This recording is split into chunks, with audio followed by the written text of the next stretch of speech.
Good morning all. ഇന്നിവിടെ എടുക്കാൻ പോകുന്നത് കണ്ടീഷണൽ സ്റ്റേറ്റ്മെന്റ് ആണ്. അപ്പോൾ നമ്മുടെ ഡിസിഷൻ മേക്കിംഗ് സ്റ്റേറ്റ്മെന്റ് കഴിഞ്ഞിട്ടില്ല അല്ലേ? ഇഫിന്റെ കുറച്ച് 4 ഇഫുകൾ നമ്മൾ പറഞ്ഞു. അതിനുശേഷം സ്വിച്ച് എന്ന് പറഞ്ഞ ഒരു സ്റ്റേറ്റ്മെന്റ് പറഞ്ഞു. അപ്പോൾ ഇഫ് ഏതൊക്കെ പഠിച്ചിട്ടുള്ളത്? ഇഫ് സ്റ്റേറ്റ്മെന്റ് പഠിച്ചു, ഇഫ് എൽസ് സ്റ്റേറ്റ്മെന്റ് പഠിച്ചു, nested if and else if ladder. അപ്പോൾ അതിന്റെ സിന്റാക്സും അതിന്റെ പ്രോഗ്രാമും നമ്മൾ പഠിച്ചു കഴിഞ്ഞു. കഴിഞ്ഞ ക്ലാസ്സിൽ സ്വിച്ച് സ്റ്റേറ്റ്മെന്റ് കൂടി പഠിച്ചു. അതും ഒരു ഡിസിഷൻ മേക്കിംഗ് സ്റ്റേറ്റ്മെന്റ് ആണ്. അപ്പോൾ അതിന്റെ ഒരു സിന്റാക്സും പറഞ്ഞിരുന്നു, പ്ലസ് ഒരു പ്രോഗ്രാമും കൂടി തന്നിരുന്നു അല്ലേ? ഇനി നമുക്ക് പഠിക്കേണ്ടത് ഒരു കണ്ടീഷണൽ സ്റ്റേറ്റ്മെന്റ്. ആ ഡിസിഷൻ മേക്കിംഗിലുള്ള ഒരു സ്റ്റേറ്റ്മെന്റ് ആണ് എന്ത്? കണ്ടീഷണൽ സ്റ്റേറ്റ്മെന്റ് എന്ന് പറഞ്ഞാൽ ഈസിയാണ്. കണ്ടീഷണൽ സ്റ്റേറ്റ്മെന്റ് ഞാൻ ഇതിന് മുന്നേ തന്നെ കഴിഞ്ഞ ചാപ്റ്ററിൽ പറഞ്ഞിരുന്നു. ടേർണറി ഓപ്പറേറ്റർ എന്നുള്ള കാര്യങ്ങളൊക്കെ പറഞ്ഞിരുന്നു അല്ലേ? Unary operator, binary operator, ternary operator. അതുപോലെ തന്നെ ആ ടേർണറി ഓപ്പറേറ്റർ കൊണ്ടുവരുന്ന ഒരു സ്റ്റേറ്റ്മെന്റ് ആണ് കണ്ടീഷണൽ സ്റ്റേറ്റ്മെന്റ് എന്ന് പറയുന്നത്. ഓക്കെ, കണ്ടീഷണൽ സ്റ്റേറ്റ്മെന്റ് എന്ന് പറഞ്ഞത് ഓർമ്മയുണ്ടോ? എങ്ങനെയായിരുന്നു? ഒരു ക്വസ്റ്റ്യൻ മാർക്ക് ആൻഡ് കോളൻ അല്ലേ? ഇത് ഈ രണ്ടെണ്ണാണ് സിമ്പിൾ എന്ന് പറയുന്നത്. ടേർണറി ഓപ്പറേറ്റർ ക്ലിയർ ആയി അല്ലേ? അപ്പൊ നമുക്ക് കണ്ടീഷണൽ സ്റ്റേറ്റ്മെന്റ് എന്താണെന്ന് നോക്കാം. ഇതാണ് അതിന്റെ സിന്റാക്സ് എന്ന് പറയുന്നത്.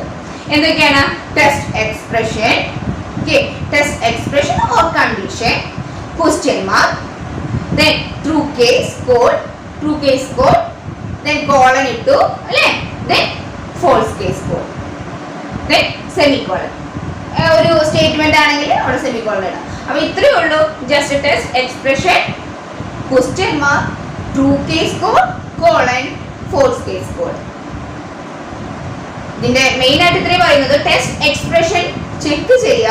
അത് ട്രൂ ആണെങ്കിൽ ട്രൂ കേസിലോട്ട് പോകും, ഇല്ലെങ്കിലോ ഫോൾസ് കേസിലോട്ട് പോകും. ഇപ്പൊ നിങ്ങൾക്ക് ഇങ്ങനെ ചിന്തിക്കാം അല്ലെ? ഇത് സെയിം നമുക്ക് ഇഫ് എൽസ് സ്റ്റേറ്റ്മെന്റിൽ ചെയ്യാം അല്ലെ?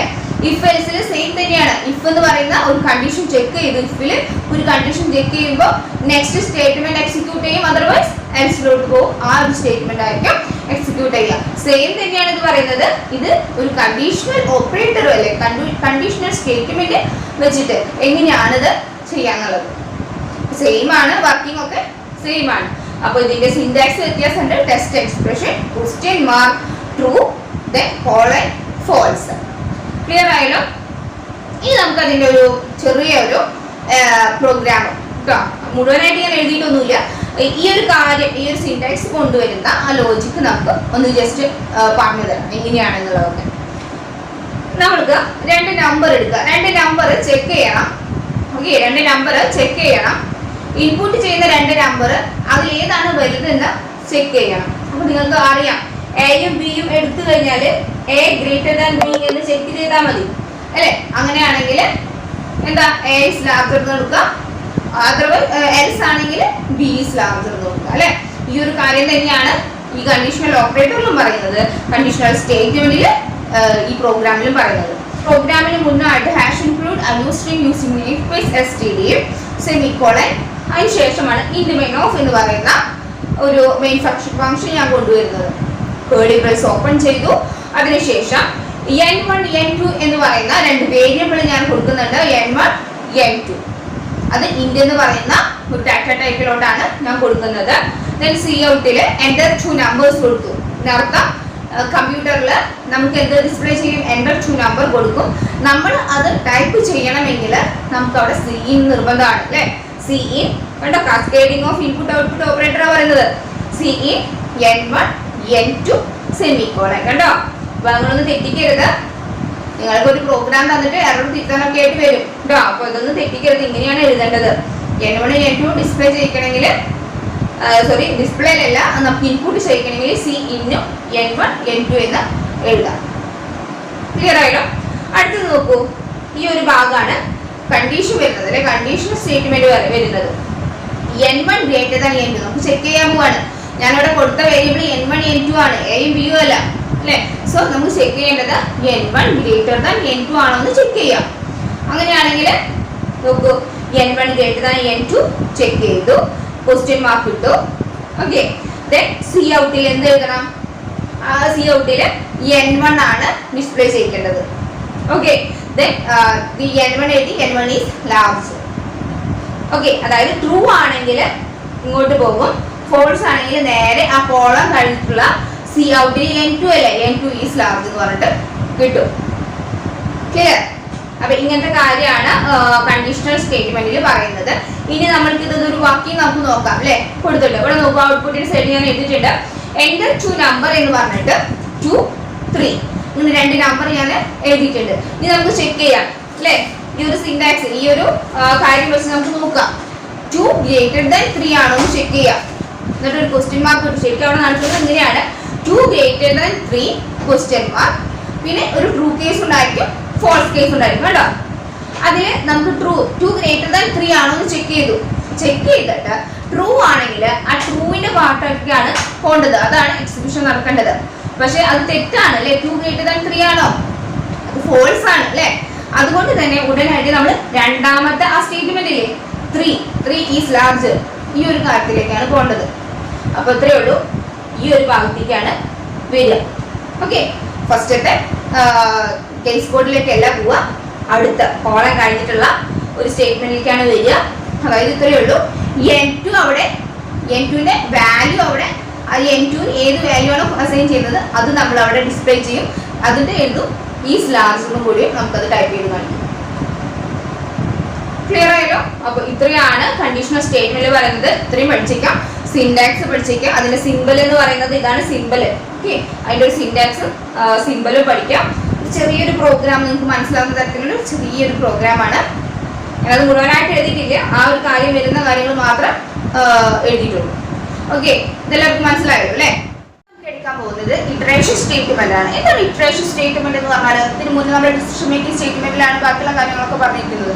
അതിൽ പറഞ്ഞിരിക്കുന്നത് എങ്ങനെയായിരുന്നു, എന്തെങ്കിലും ഒരു ടെസ്റ്റ് എക്സ്പ്രഷനോ അല്ലെങ്കിൽ ഒരു കണ്ടീഷനോ നമ്മൾ ചെക്ക് ചെയ്യുന്ന സമയത്ത് അത് ട്രൂ ആണെങ്കിൽ next statement will be executed. ഈ ഒരു കാര്യങ്ങളാണ് നമ്മൾ പറഞ്ഞിരുന്നത് അല്ലെ. ഇറ്ററേഷൻ എന്ന് പറയുന്നത് ഒരു സ്റ്റേറ്റ്മെന്റില്ല, ഒന്നിലധികം സ്റ്റേറ്റ്മെന്റ്സ് നമുക്ക് സെറ്റ് ഓഫ് സ്റ്റേറ്റ്മെന്റ്സ് നമുക്ക് എന്ത് ചെയ്യാം, റിപ്പീറ്റ് ആയിട്ട് എക്സിക്യൂഷൻ നടത്താൻ പറ്റും, പെർഫോം ചെയ്യാൻ പറ്റും. ഇതിനെയാണ് ഇറ്ററേഷൻ സ്റ്റേറ്റ്മെന്റ് എന്ന് പറയുന്നത്. ഓക്കെ, ഇതിന് പറയുന്നത് ലൂപ്പിംഗ് സ്റ്റേറ്റ്മെന്റ് എന്ന് കൂടി പറയുന്നുണ്ട്. Looping statement, iteration statements are used to perform repeated execution, കേട്ടോ, repeated execution of a set of 1 or more statements in a program. These are known as എന്താ പറയാ, looping statement or iteration statement. മനസ്സിലായി അല്ലേ? ഇനി ഇതിൽ കുറച്ച് പാർട്സുകൾ ഉണ്ട് എന്താണ് എന്നുള്ളതൊക്കെ. അപ്പൊ ഞാൻ ജസ്റ്റ് ഇപ്പോൾ പറഞ്ഞു പോകുന്നുള്ളൂ. നമ്മൾ ഓരോ പ്രോഗ്രാം കഴിയുമ്പോഴും ഞാൻ പറഞ്ഞു തരും ഇതിന്റെ എന്താണ് ഇനിഷ്യലൈസേഷൻ, എന്താണ് ഇതിന്റെ ബോഡി ഓഫ് ലൂപ്പ് എന്നുള്ളതൊക്കെ പറഞ്ഞു തരും. അപ്പൊ നമ്മളിപ്പോ ജസ്റ്റ് ശ്രദ്ധിക്കാം, ഇതില് പാർട്സുകളാണ്. Initialization of a control variable, ഒരു വേരിയബിളിന്റെ കൺട്രോൾ വേരിയബിളിന്റെ ഇനീഷ്യലൈസേഷൻ ആണ് ഫസ്റ്റത്തെ പാർട്ട് പറയുന്നത്. ഓക്കെ, ടെസ്റ്റ് എക്സ്പ്രഷൻ അല്ലെ, നിങ്ങൾക്ക് അറിയാം ഡിസിഷൻ മേക്കിംഗ് സ്റ്റേറ്റ്മെന്റ് നമ്മൾ പഠിച്ചതാണ് test expression. Next is body of the loop, update അല്ലെ. മൂന്നാമത്തെ നമ്മൾ പറയുന്നത് update of control variable, control വേരിയബിളിന്റെ അപ്ഡേഷൻസ്. അതായത് അപ്ഡേഷൻസ് മീൻസ് നമ്മൾക്കിപ്പോൾ ഒരു a=3 എന്ന് നമ്മൾ കൊടുത്തിട്ടുണ്ട് ഒരു വേരിയബിളിന്. ഇനി നെക്സ്റ്റ് a=4 എന്ന് നമുക്ക് കൊടുക്കണം. അപ്പൊ ആ ഒരു updations. Next is body of loop, അതായത് ഒരു ഒരു ലൂപ്പിംഗ് സ്റ്റേറ്റ്മെന്റിന്റെ അല്ലെങ്കിൽ ആ ഒരു കൺട്രോൾ ലൂപ്പിന്റെ എന്താ ചെയ്യേണ്ടത്, ബോഡി ഓഫ് ലൂപ്പാണ് എന്ന് പറയുന്നത് പിന്നത്തെ ഒരു പാർട്ട് എന്ന് പറയുന്നത്. അപ്പോൾ ഇനീഷ്യലൈസേഷൻ പഠിച്ചു വയ്ക്കാം. Initialization, test expression, then updation, body of loop. അപ്പൊ ഈ 4 കാര്യങ്ങളാണ് ഇതിന്റെ പാർട്സ് എന്ന് പറയുന്നത്. ഇപ്പൊ ഞാൻ ഇത്രയേ പറയുന്നുള്ളൂ.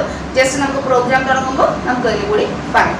ഇതിന്റെ എക്സാമ്പിൾ എന്താണ്, ഈ ലൂപ്പിംഗ് സ്റ്റേറ്റ്മെന്റ് അല്ലെങ്കിൽ ഇറ്ററേഷൻ സ്റ്റേറ്റ്മെന്റ് എക്സാമ്പിൾ എന്തൊക്കെയാന്ന് പറയുമ്പോൾ for loop, while loop, do while. ഈ 3 കാര്യം കൂടി നമ്മൾ പഠിച്ചു കഴിഞ്ഞാൽ ഈ ഒരു ചാപ്റ്റർ കഴിയും.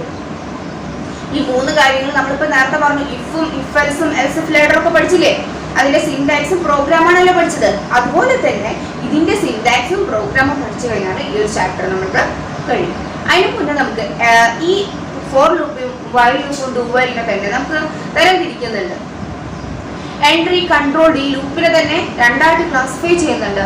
Entry controlled loop and exit control loop. Entry control loop and exit control loop. Entry control loop എന്ന് പറയുന്നത് ഇത്രയേ ഉള്ളൂ. If a test expression or condition is evaluated before entering into the loop, these are known as entry controlled loop. അതായത് നമ്മൾക്ക് ലൂപ്പിലേക്ക് നമ്മൾക്ക് എന്താ ചെയ്യേണ്ടത്, ഒരു ടെസ്റ്റ് എക്സ്പ്രഷൻ തുടങ്ങുന്നതിന് മുന്നേ തന്നെ നമ്മൾക്ക് എന്ത് ചെയ്യണം, ആ ടെസ്റ്റ് എക്സ്പ്രഷൻ ഇവാലുവേറ്റ് ചെയ്യാണ് എങ്കിൽ, ലൂപ്പിലേക്ക് തുടങ്ങുന്നതിന് മുന്നേ തന്നെ കൊടുക്കുകയാണ്, ഒരു ടെസ്റ്റ് എക്സ്പ്രഷൻ കൊടുക്കുകയാണെങ്കിൽ അതിനെയാണ് എന്തെന്ന് പറയുന്നത്, എൻട്രി കൺട്രോൾഡ് ലൂപ്പ് എന്ന് പറയുന്നത്. അതായത് ട്രൂ ആണ്, ആ കേസ് ട്രൂ ആണെങ്കിൽ ഉടനടി ലൂപ്പിന്റെ ഉള്ളിലേക്ക് എൻ്റർ ചെയ്യും. ഓക്കെ, ഇനി അത് ഫോൾസ് ആണെങ്കിൽ പിന്നെ ആ ലൂപ്പ് നമുക്ക് വർക്ക് ചെയ്യില്ല. ഇതാണ് ഇതിന്റെ കൺസെപ്റ്റ് എന്ന് പറയുന്നത്. എൻട്രി കൺട്രോൾഡ് ലൂപ്പ് എന്ന് പറയുന്നത് ഇത്രയേ ഉള്ളൂ. ടെസ്റ്റ് എക്സ്പ്രഷൻ ആദ്യമേ തന്നെ നമ്മൾ എന്ത് ചെയ്യും, ആ ടെസ്റ്റ് ഇവാലുവേറ്റ് ചെയ്യും, ടെസ്റ്റ് എക്സ്പ്രഷൻ ട്രൂ ആണോ ഫോൾസ് ആണോ എന്നുള്ളത് നോക്കും. ട്രൂ ആണെങ്കിൽ ലൂപ്പിലേക്ക് കയറും, ഇല്ലെങ്കിൽ അത് വർക്ക് ചെയ്യാതെ എക്സിറ്റ് ചെയ്ത് പോകും.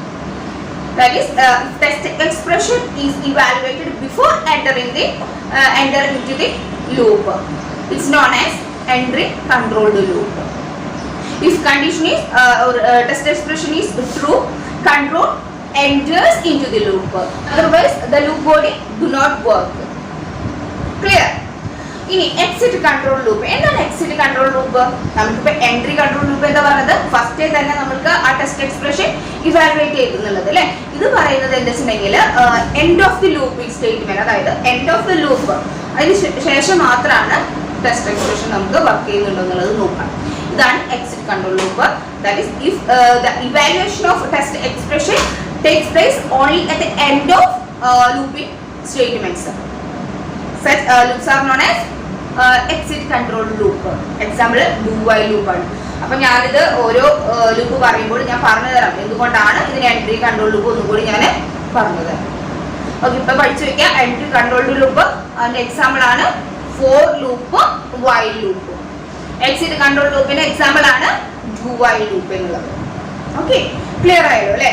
ഇനി അടുത്തത് എടുക്കേണ്ടത് വൈൽ ലൂപ്പിന്റെ, നമ്മുടെ എഴുതിക്കുന്നുണ്ട് വൈൽ ലൂപ്പിന്റെ സിന്റാക്സും പ്രോഗ്രാമുമാണ്. അത് നമുക്ക് അടുത്ത ക്ലാസ്സിൽ ചർച്ച ചെയ്യാം. ഇതുവരെ നന്നായിരുന്നു പഠിക്കാം. അടുത്ത ക്ലാസ്സിൽ കാണാം. Thank you.